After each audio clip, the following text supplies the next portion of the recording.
Hello kids! Our subject for today is English 2, Quarter 1, Week 1, and our lesson is about classifying sounds. This lesson features a local story and a popular children's story to describe different animal sounds. There are many types of sounds in the environment. Some are produced by people, animals, mechanical objects, and musical instruments, and other things around us. You are expected to identify the sounds heard and classify them as to loud and soft. Let us try this one. Listen to the sound made by what you see in the pictures. Put a check on the blank if it is the correct sound and a cross if it is not correct.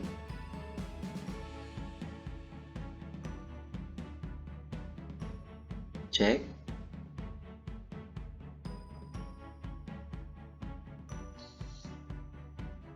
X.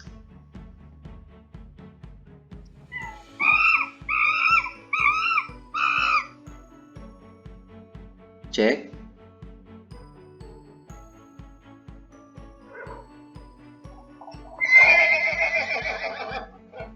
Check.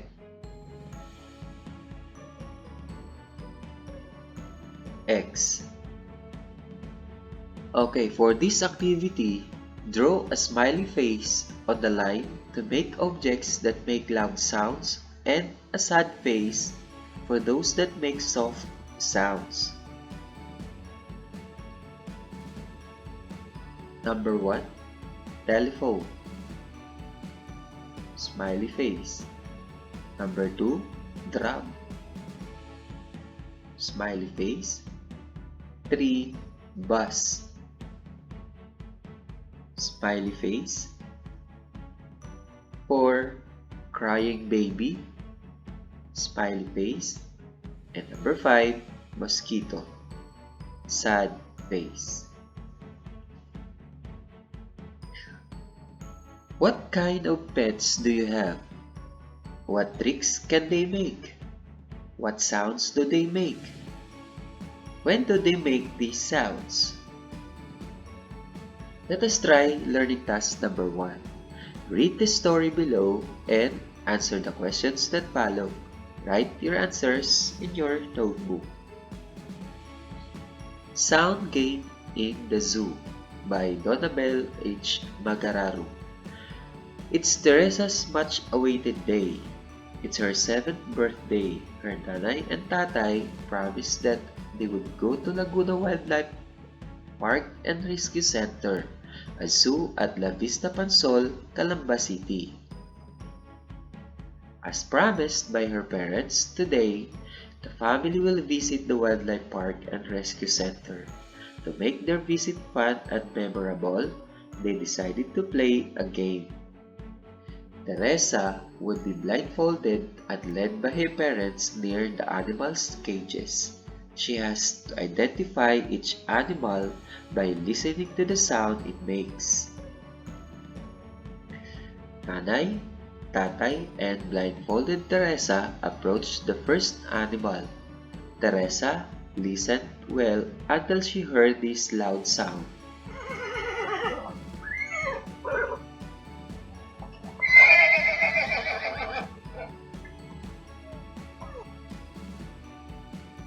Teresa exclaimed, "It's a horse!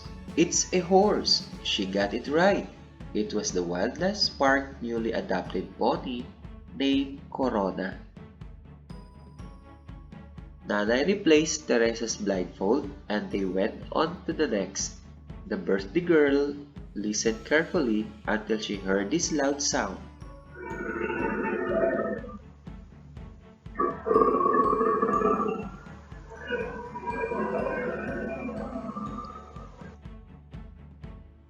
"Oh, what is that?"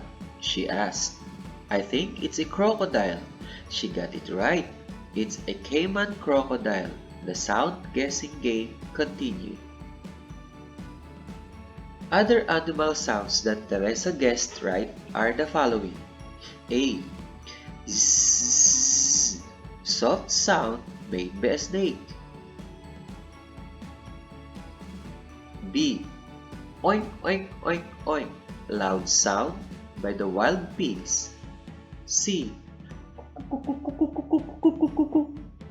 Gentle sound from pigeons. And D. Ungo, ungo, a loud sound coming from a cow. Teresa's family had a great day at the wildlife park.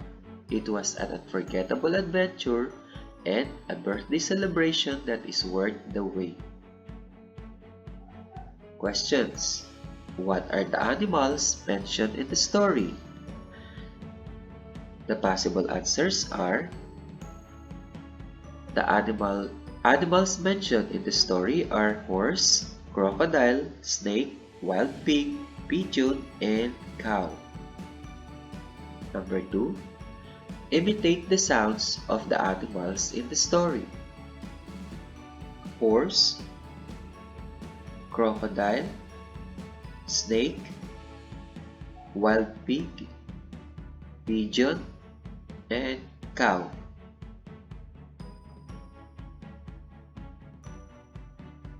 Let us try learning task number 2. Read the sound. Repeat the sound. Choose the letter of the sound heard.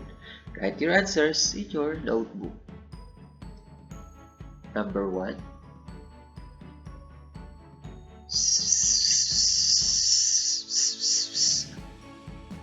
Is it A, cat, B, snake, C, goat, or D, dog? The answer is letter B, a snake. Number 2.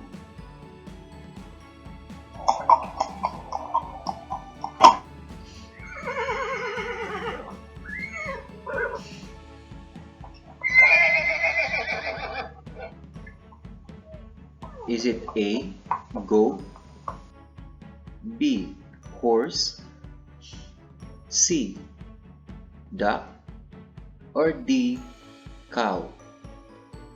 And the answer is letter B, horse. Number 3.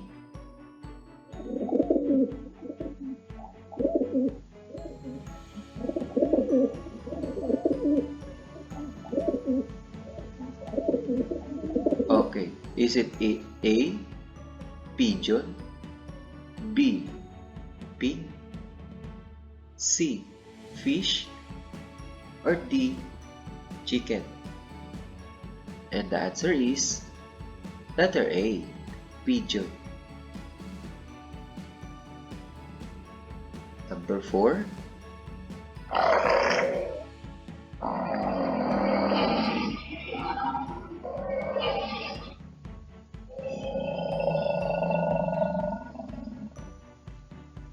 Is it A, goat, B, duck, C, crocodile, or D, cow?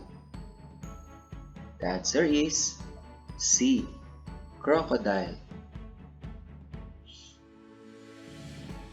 Number 5. Is it A, pig, B, dog, C, horse, or D, fish? The answer is A, pig. Let us try learning task number 3. Look at the animals below. Mimic the sound produced by each animal. Classify each animal according sound as to loud sound or soft sound. Write your answers in your notebook. A, horse, a fish, a cat, a bird, a carabao. A dog? Okay, animals with loud sounds are horse, cat, carabao, dog, while animals with a soft sound are fish, bird,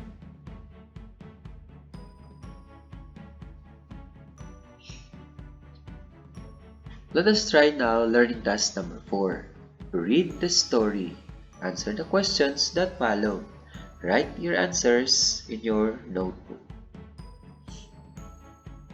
5 Little Goats, retold by Mirna J. Hipolito. The first little goat went to the market. The second little goat stayed at home. The third little goat ate a lot of grass. The fourth little goat had none. I have nothing, he cried. Me, me. The fifth little goat cried, I can't find my way home. Me, me, me. Number 1. Where did the first goat go? A. Library. B. House. C. Market. D. Pen. The answer is C. Market. Number 2. Which goat stayed at home? A. First. B. Second. C. Third. D. Fourth. The answer is B. Second. Number 3. Which goat ate a lot of grass? A. First. B. Second. C. Third. And D. Fourth. The answer is C. Third. Which goat had nothing? A. First. B. Second. C. Third. And D. Fourth. The answer is letter D. Fourth. Number 5. Why did the fifth goat cry? A. He can't eat. B. He can't play. C. He can't sleep. And D. He can't find his way home. The answer is letter D. He can't find his way home. There are sounds that we can hear in our environment, and these sounds may be produced in various ways. Some of these are animal sounds. Animals produce distinct sounds. These sounds help us identify the animals producing them. Learning task number 5. Do the following using the story you have read. A. Mimic the animal sounds. B. Identify the animals. C. Tell whether the sound is loud or soft. In learning task number 6, in your notebook, do the following. Describe one animal found at home. 2. Draw the animal. 3. Describe the sound this animal makes. 4. Tell whether the sound is loud or soft.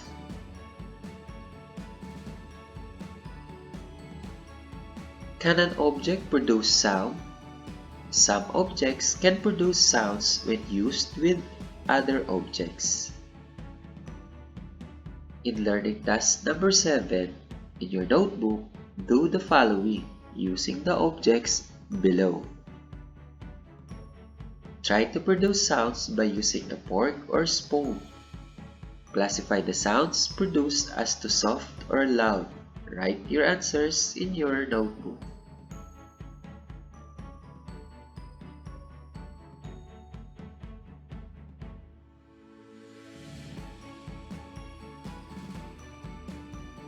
Okay, answers will be